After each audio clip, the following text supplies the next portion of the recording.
নাগেরবাজার থানার পুলিশের তৎপরতায় ফের উদ্ধার হলো বিপুল পরিমাণ গাঁজা।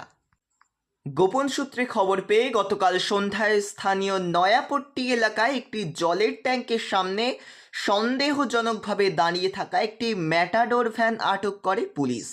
গাড়িটিকে তল্লাশি চালিয়ে দেখা যায় একটি সোফা কাম বেডের ভিতরে লুকিয়ে রাখা বিপুল পরিমাণ গাঁজা।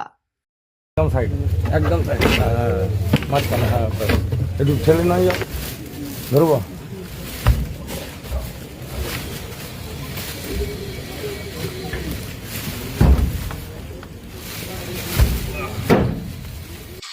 ঘটনাস্থলে উপস্থিত হয় ব্যারাকপুর পুলিশ কমিশনারেটের ডিটেকটিভ ডিপার্টমেন্টের আধিকারিকরা। তল্লাশির পর মোট 53 কেজি গাঁজা উদ্ধার হয়। ঘটনাস্থল থেকে ইতিমধ্যে 2 ব্যক্তিকে গ্রেপ্তার করা হয়েছে।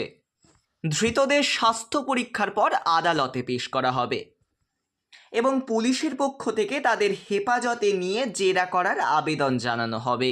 পুলিশ সূত্রে খবর, এই জেরার মাধ্যমেই গোটা মাদক চক্রের নেটওয়ার্ক ও বিস্তার সম্পর্কে তথ্য জানার চেষ্টা চলবে।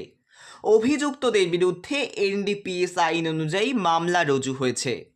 মাদক রোধে পুলিশের এই তৎপরতা এলাকায় বিপুল পরিমাণে সাড়া ফেলে দিয়েছে।